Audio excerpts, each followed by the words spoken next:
The other day I sat down to write some music and found myself moving into this fantasy genre. I found this genre to be very liberating to write in, and I found that it sort of mixed me up from my usual styles and my usual kind of go-to sounds and got me thinking in kind of a new way musically, at least as far as film scoring goes. So I wanted to walk you through my process of how I went about constructing a fantasy score from scratch, primarily using the East-West Fantasy Orchestra library. So let's dive in and I'll walk you through the different components of this piece. One note right off the bat is that I constructed this piece, at least from the start, using the live loops function in Logic. I've got another video on that kind of goes through how I like to use that function to start a piece and start to kind of improvise ideas using loops. From there, once the piece is sculpted to the point where I feel like it's in a good place, you can either record it directly into the session view of Logic, or you can just sort of copy paste it section by section into that view.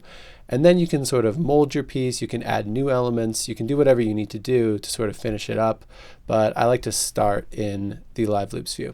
But today we'll just be walking through the different components of the piece in the session view. So I started off the piece using pads, as I often do, just for inspiration. And this particular pad, Angel Apart, is from the Landforms library, which is one of my favorite libraries right now. And so I'll solo that out and sort of show you the first few pads that I layered on top of each other to get the piece started off.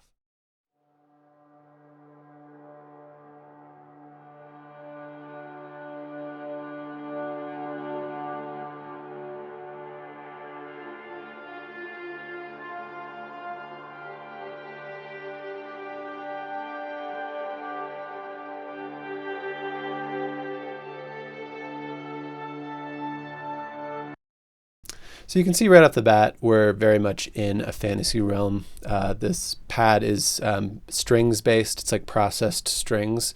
So I've immediately started kind of getting visuals of like a misty moor and sort of knights and different characters, riding through sort of a fantasy realm. So immediately started wanting to go with that idea and layered a few other pads on top of that.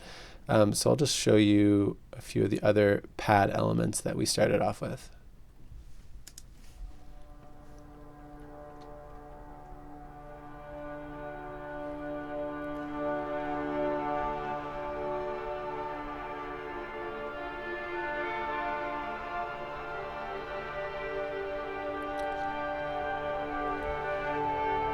And then essentially we just continue to build on this sort of drone idea, imagining the scene is sort of starting to unfold in like a mysterious way.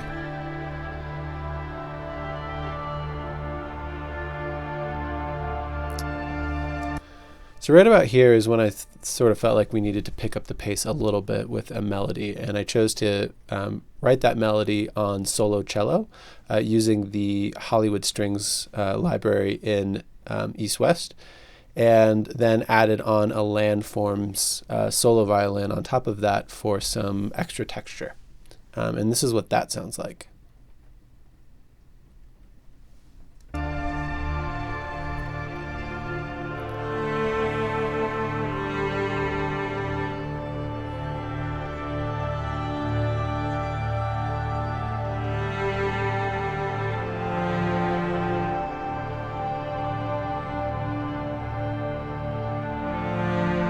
I added in some damaged drums just to kind of provide a little bit of low end.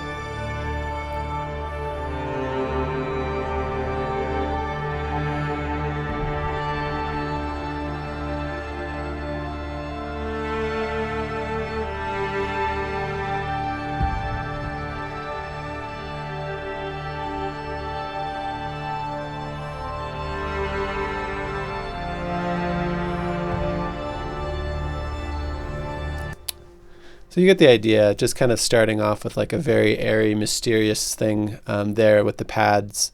And then from there, definitely wanted to bring in sort of a melody. And for this part, I was kind of imagining like a more emotional scene, perhaps like two characters who haven't seen each other in a while are meeting again. And wanted to sort of ground the piece more in like an emotional element. So I brought in this Landforms cello patch, which may be my favorite strings patch of all time. And this is what that sounds like.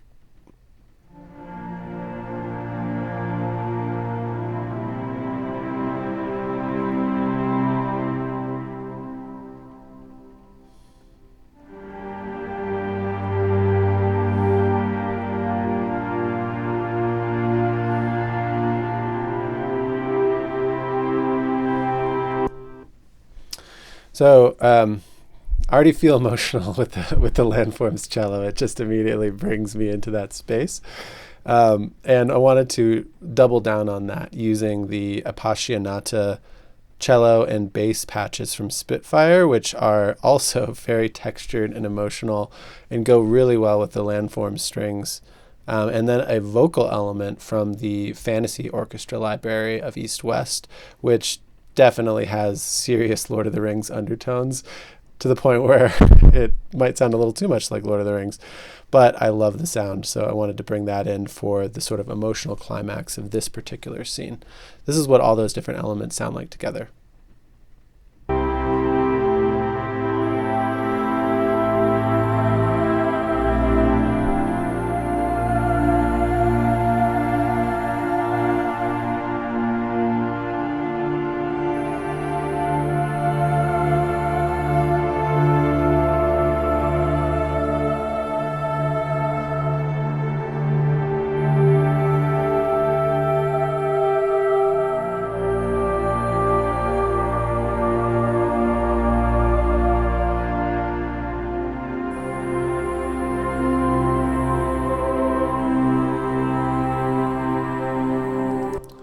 So very beautiful stuff, I thought, with the vocal patch there.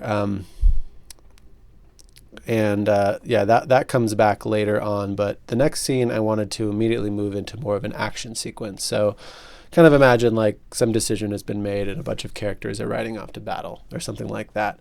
So I used a timpani roll to get us into that next section.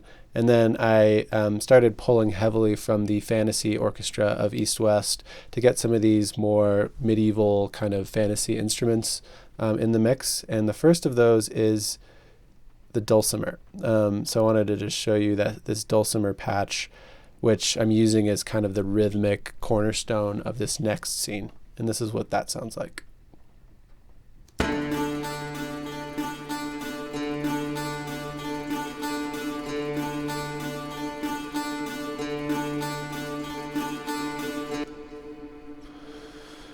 So the piece obviously is moving more into a pace. It has more pacing. It's moving more into sort of a rhythmic forward-moving piece. So the rhythm section was really crucial here. And for that, I sort of started to use some of these, again, more traditional instruments. The bowron is an Irish drum, which I happen to have one, weirdly. But it sounded really nice, I thought, as sort of the rhythmic basis of the piece. I also layered on some different toms, a shaker, and a few other things. And basically, that all together sounds like this.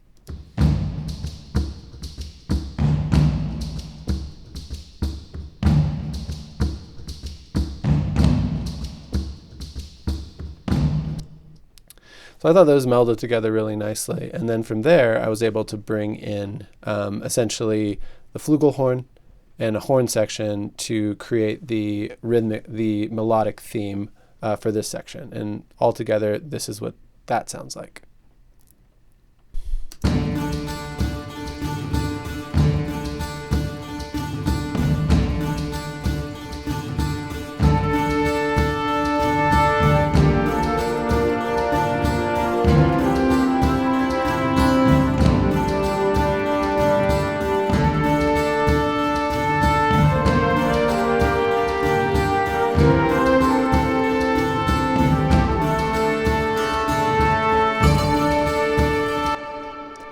So then for the sort of full-blown orchestral feeling, like epic scene, I just brought in more strings, more of the Appassionata patches, as well as some staccato strings from East West, and even sort of I can't remember if it was a dulcimer or a mandolin, but some sort of picking forget what the term is for that type of picking, but like a fast picking pad sort of element as well.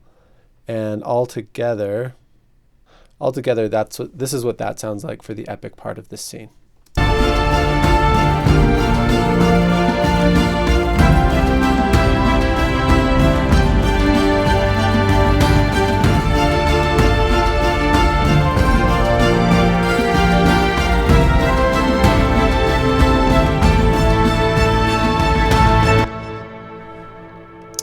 So from there, I'm kind of, again, just completely making this up as I go along, but imagining the journey moves into more of a creepy sort of suspenseful moment. Perhaps the characters enter like a forest, and I'm sort of visualizing like Mirkwood in Lord of the Rings. So a lot of uncertainty, a lot of sort of tension built as we sort of move from this epic, more hopeful sequence to sort of a darker sequence. So for that, I started pulling in some more hybrid elements. There's a pulse that I really like from Slate and Ash, as well as some different bends and things. But let's start with the pulses.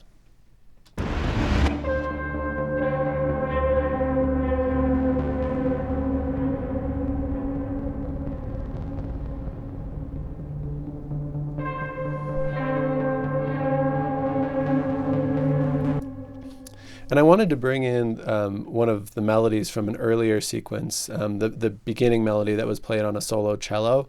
I'm bringing it into the new key, just tweaking it slightly, but hopefully sort of hinting at that original melody. This time it's played on a piano with an echo added onto it. And here is what those elements sound like together.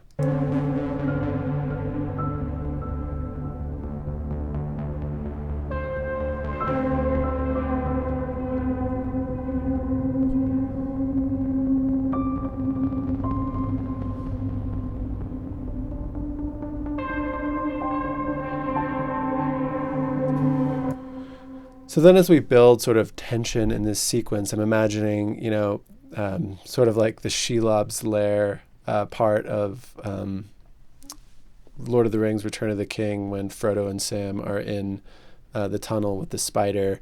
I remember Howard Shore's score during that part was extremely creepy with lots of like sort of high string elements.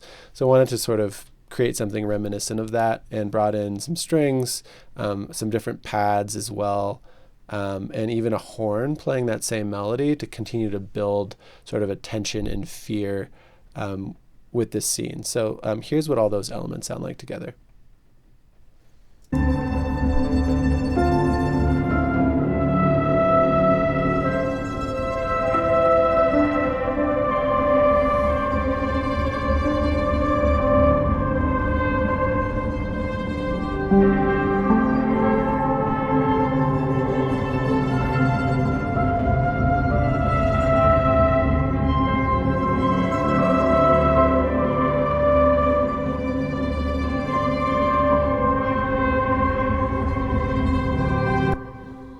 So yeah, wanting to bring in a lot of dissonance and sort of kind of foreboding dread in that part. And then from there, I sort of wanted to create a chase scene, imagining the characters have escaped but are now sort of running for their lives. And this is what that sounds like. For that, I brought in a lot of different staccato strings, and really playing like a very simple kind of like ostinato type of chase sequence. So the strings sound like this.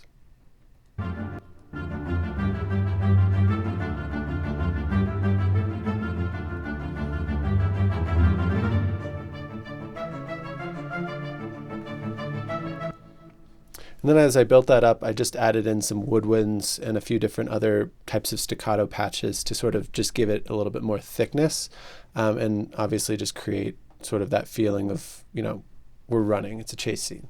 Also added in a damage loop to sort of build in more of a rhythmic texture to this and give it, like, I guess, more of a hybrid sort of epic feel. And this is what all that sounds like together.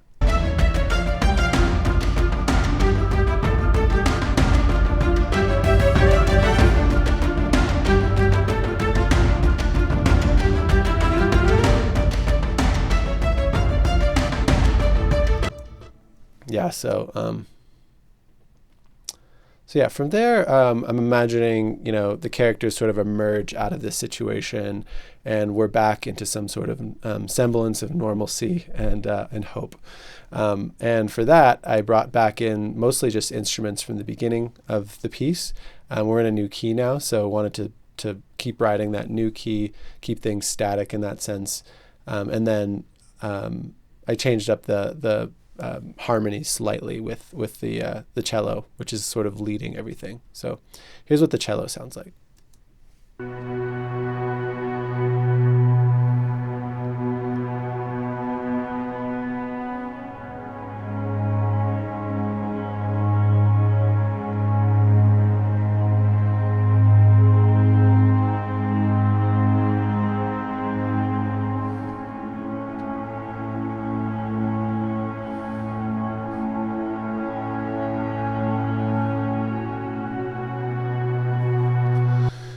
So just some sort of cinematic, almost like pad-like chords there to sort of get us into the next sequence, which is moving back into sort of that emotional sort of sense of homecoming.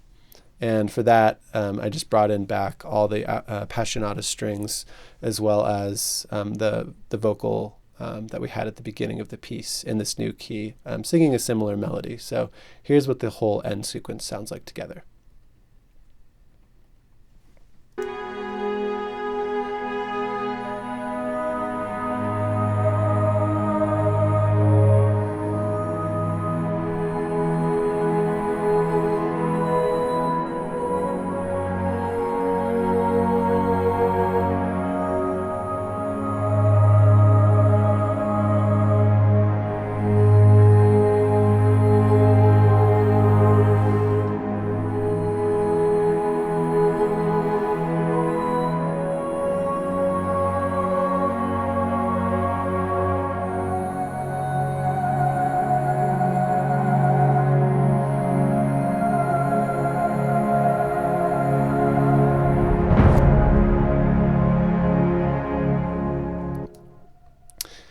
And that's pretty much it. I really enjoyed writing basically what is my first piece in the fantasy genre. I'd encourage you to go out and give it a try. It can be really sort of fun and new and satisfying if you're not familiar, like me, as much with writing in the genre.